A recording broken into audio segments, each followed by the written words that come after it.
नमस्कार मित्रों, मैं एक नए वीडियो के साथ पुनः उपस्थित हूँ।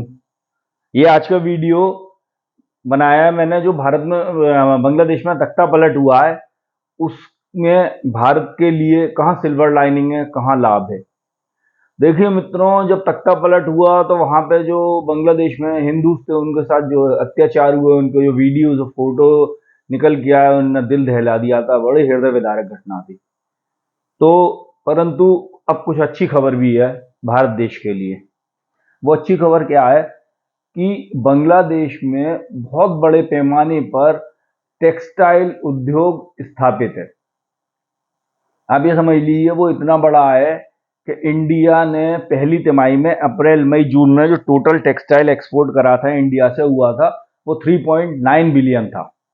जबकि बांग्लादेश से अभी इसी साल 2024 में अप्रैल मई जून, जो कि फाइनेंशियल ईयर 2024-25 के फर्स्ट क्वार्टर में बांग्लादेश ने एक्सपोर्ट करा 9.7 बिलियन डॉलर्स के टेक्सटाइल्स।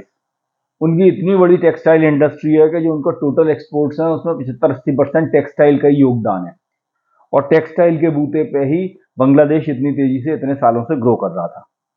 देखिए हुआ क्या मित्रों कि पहले नंबर एक देश था चाइना, करीब 15-20 साल पहले। फिर क्या हुआ, चाइना ने बहुत तेजी से तरक्की करी तो वहाँ वेजेस बहुत बढ़े।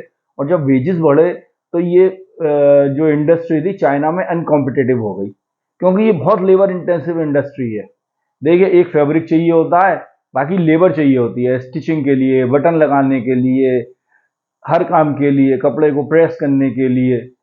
तो और एक मशीन चाहिए होती है। तो स्टिचिंग में ज़्यादातर महिलाएं ज़्यादा अच्छा काम करती हैं। अब तो पुरुष भी बहुत अच्छा काम करने लगे हैं।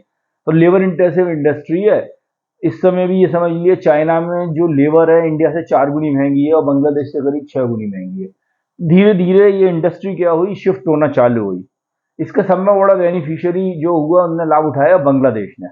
ज़्यादातर इंडस्ट्री वहाँ शिफ्ट हो गई, क्योंकि वहाँ जो वेजेस थे वो बहुत कम थे। दूसरे नंबर थोड़ा लाभ वियतनाम को हुआ, थोड़ा इंडिया को हुआ, तीसरे नंबर इंडिया को होगा। तो हुआ क्या कि जो बांग्लादेश में ये इतनी तेजी से इंडस्ट्री फली फूली, तो बांग्लादेश के उनने पाकिस्तान तक को पीछे छोड़ दिया। अब जो बांग्लादेश में तख्ता पलट हुआ है, अनरेस्ट हुआ है, तो वहां जितनी भी कंपनीज हैं वो रिलोकेट कर रही हैं इंडिया में। बहुत बहुत तो इंडिया की कंपनी है और बहुत बाहर की कंपनीज हैं। और बहुत सी ऐसी कंपनीज हैं जो वहां की कंपनीज को ऑर्डर दे दी थी, वो भी इंडियन कंपनीज को ऑर्डर दे रही हैं। जैसे रेमंड की बहुत सारी फैक्ट्रीज थी वहां पर। तो रेमंड के अब जो बॉस है उन्होंने कहा है कि हम अपनी सारी फैक्ट्रीज इंडिया शिफ्ट करेंगे। इंडिया शिफ्ट करने में फायदा क्या है कि बांग्लादेश में क्या होता था, केवल स्टिचिंग होती थी, मतलब गारमेंट मैन्युफैक्चरिंग होती थी। फैब्रिक इंडिया से आता था, कॉटन इंडिया से जाती थी, कॉटन बेल्स भी जाती थी, कॉटन भी जाती थी। तो वहां पे कपड़ा बहुत कम बनता था, तो चीप लेबर थी, तो वहां पे सस्ते में गारमेंट्स तैयार हो जाते थे। अब ये लेबर अनरेस्ट हुआ है, लॉ एंड ऑर्डर की सिचुएशन बिगड़ रही है, तो बहुत तेजी से इंडिया में ऑर्डर्स आ रहे हैं। जैसे एक कंपनी है जर्मनी की जारा, वो बहुत बड़े पैमाने पे बांग्लादेश में ऑर्डर्स देती थी। अब उनने इंडिया में बहुत तेजी से पूछताछ शुरू करी है। ये समझिए, इंडिया का सब में जो बड़ा जो टेक्सटाइल मैन्युफैक्चरिंग हब है वो है तिरुपुर, तमिलनाडु में। वो इतना बड़ा है कि बाकी और सारे मैन्युफैक्चरिंग हब्स मिला दिए जाए, लुधियाना, सूरत, नोएडा, तो भी उसकी बराबरी नहीं कर सकते, उसके आधे भी नहीं है। तो अभी वहां पे मालूम पड़ा है कि पिछले 2 वीक्स में करीब 450 करोड़ के इंक्वायरीज आई हैं, और ये इंक्वायरीज आई हैं ये ऑर्डर्स में तब्दील होंगी। तो ऐसे ही रेमंड है, और भी कई कंपनीज हैं, अरविंद मिल्स है, केपीआर है, बॉम्बे डाइंग है। ये सब के पास बहुत ऑर्डर्स आ रहे हैं और ये अब इंडिया में शिफ्ट कर रहे हैं अपनी फैक्ट्रीज। इंडिया में देखिए एक फायदा और है कि end to end supply chain है। सप्लाई चेन का मतलब, यहाँ रॉ कॉटन इंडिया में बहुत पैदा होता है। रॉ कॉटन को फिर हम फैब्रिक में कन्वर्ट कर सकते हैं, और भी फैब्रिक्स होते हैं सिंथेटिक, उनको कन्वर्ट कर सकते हैं। प्लस उनकी मैन्युफैक्चरिंग, मतलब उनको अपने गारमेंट्स में, कपड़ों में तब्दील कर सकते हैं, उनको एक्सपोर्ट कर सकते हैं। और देखिए, सब में बड़ी कोई भी कंपनी लगाती है तो नंबर वन कंसर्न होता है लॉ एंड ऑर्डर। और दूसरा एक कंसर्न हो रहा है जिससे ये फर्म्स आ रही हैं इंडिया कि बांग्लादेश ने भी इंडिया को धमकी दी थी कि वो अपने जितने भी मैन्युफैक्चरिंग जो एमओयूज हैं इंडिया के साथ उन्होंने साइन करे हैं रिसेंटली, शेख हसीना गवर्नमेंट ने करे थे, उन सबको हम कैंसिल कर देंगे। जरा सा देश है, कोई औकात नहीं है, इंडिया को आंखें दिखा रहा है। इंडिया से वहां बहुत चीजें एक्सपोर्ट होती हैं जिसके बिना वो देश चल नहीं सकता। जैसे वहां पे कोई रिफाइनरी नहीं है, तो इंडिया वहां पे पेट्रोलियम प्रोडक्ट्स बेचता है, डीजल, पेट्रोल, ये सब। इंडिया की एक पाइपलाइन है जो जा रही थी, अब इंडिया ने भेजना बंद कर दिया जब से उन्होंने धमकी दी है। तो वहां पे पहले बिजली एक अदानी का संयंत्र था, वो सप्लाई करता था, अदानी ने वो भी बंद कर दिया है क्योंकि पेमेंट नहीं हुआ है। तो इस समय बांग्लादेश में बड़ा भारी क्राइसिस है, ना बिजली है, ना लॉ एंड ऑर्डर है, लेबर भी इधर उधर जान बचाने को भागती फिर रही है। तो ये सारी जो अभी हैं, ये इंडिया में एस्टेब्लिश कर रही हैं, जो फैक्ट्रीज हैं इंडिया की वापस इंडिया आ रही हैं। विदेशों की जो फैक्ट्रीज हैं वो भी इंडिया रिलोकेट कर रही हैं। और तीसरे जो बांग्लादेश से ऑर्डर दे के बनवाते थे वो अब इंडिया से दे रहे हैं। जैसे कि देखिए बहुत से जाने माने यूरोपियन ब्रांड्स हैं, किक है, जीमेन है, पेप्को है, जारा है, ये सब इंडिया आ रहे हैं। और आप ये पक्का मानिए अब अगले क्वार्टर से प्रभाव दिखना चालू हो जाएगा।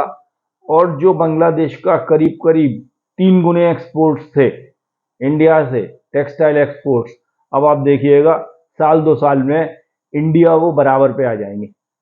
इंडिया के जैसे इंडिया का पिछले 23-24 फाइनेंशियल 23-24 में करीब एक्सपोर्ट हुआ था $14 बिलियन।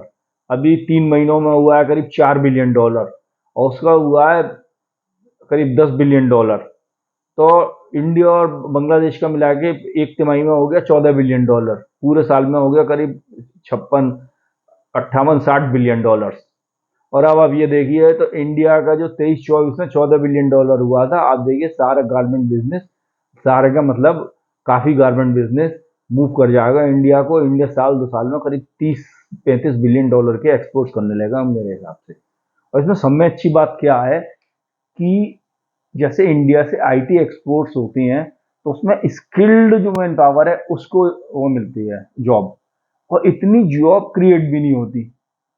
जैसे कि मान लीजिए अगर टेक्सटाइल का $1 बिलियन का एक्सपोर्ट्स हो रहे हैं इंडिया से, और आईटी सेक्टर से $1 बिलियन के एक्सपोर्ट्स हो रहे हैं, तो इंडिया में जो टेक्सटाइल सेक्टर में एम्प्लॉयमेंट मिलेगा वो आईटी सेक्टर के मुकाबले 5 गुना होगा। तो ये समझ लीजिए इंडिया में अगर $30 बिलियन के एक्सपोर्ट्स होने लगते हैं 1-2 साल में, तो इसमें इतना एम्प्लॉयमेंट क्रिएट होगा जो आईटी सेक्टर में 150 बिलियन के एक्सपोर्ट्स करके होता है। क्यों इतने एम्प्लॉयमेंट जनरेशन हो जाएगा? क्योंकि इसमें क्या है कि अनस्किल्ड लेबर चाहिए, और अनस्किल्ड उसको बहुत जल्दी मतलब सिलना सिखाया जाता है। और उसमें भी सिलने में भी क्या होता है, कैसा नहीं है पूरा गारमेंट मैन्युफैक्चर करना है एक आदमी को। अगर शर्ट मैन्युफैक्चर करनी है तो एक व्यक्ति को कॉलर बनाना सिखाया जाता है, एक को केवल कफ लिंक्स कफ्स, एक को केवल बाहें बनाना। तो ऐसे करके स्पेशलाइजेशन होता है, बहुत जल्दी आदमी सीख जाता है और एम्प्लॉयमेंट बहुत आता है। अब जैसे आज भारत के कृषि क्षेत्र में भारत की जो जनसंख्या है उसका 42 से 45% लोग उसी में एम्प्लॉयड हैं। वो आईटी सेक्टर और हाईली टेक्निकल सर्विसेज सेक्टर में जा नहीं सकते, क्योंकि उसके लिए वो इंजीनियर्स वगैरह चाहिए होते हैं। तो ये जो मैन्युफैक्चरिंग आ रही है इसमें इन लोगों को बहुत लाभ होगा, बहुत जॉब क्रिएशन होगा। ये भारत के लिए एक गॉड सेंड अपॉर्चुनिटी है आर्थिक तौर पे। तो पहले बुरी खबर आई थी, अब अच्छी खबर आ रही है मित्रों। इसी के साथ मैं तो ये चाहता हूँ कि भारत में जो वियतनाम है, चाइना में है, भारत सरकार ऐसी पॉलिसी लाए कम से कम अगले 5 साल में भारत से एक्सपोर्ट्स होना चालू हों कम से कम $100 बिलियन के टेक्सटाइल। हमारी ये समझिए करोड़ों लोगों को रोजगार मिलेगा। अभी नोएडा में से भी खबर आई है कि तमाम कंपनीज हैं नोएडा में, टेक्सटाइल हब है, वहाँ पे इंक्वायरीज देख रही हैं, जमीन देख रही हैं। ये बड़े बड़े लोग हैं, KPR mills, Raymonds, Arvind mills, Bombay dyeing, इनके पास इंक्वायरीज आ रही हैं, इनका भी एक्सपोर्ट बढ़ेगा। तो मित्रों अभी तक मैंने वीडियो बनाए थे बांग्लादेश में जो मैसेकर हुआ था, बहुत दिल को दुखी करता था। आज ये वीडियो बनाया है, थोड़ा अच्छा महसूस हो रहा है। अगर मेरे वीडियो आपको जानकारी योग्य लगा हो तो मेरे वीडियो को लाइक करिए, सब्सक्राइब करिए, शेयर करिए। नमस्कार।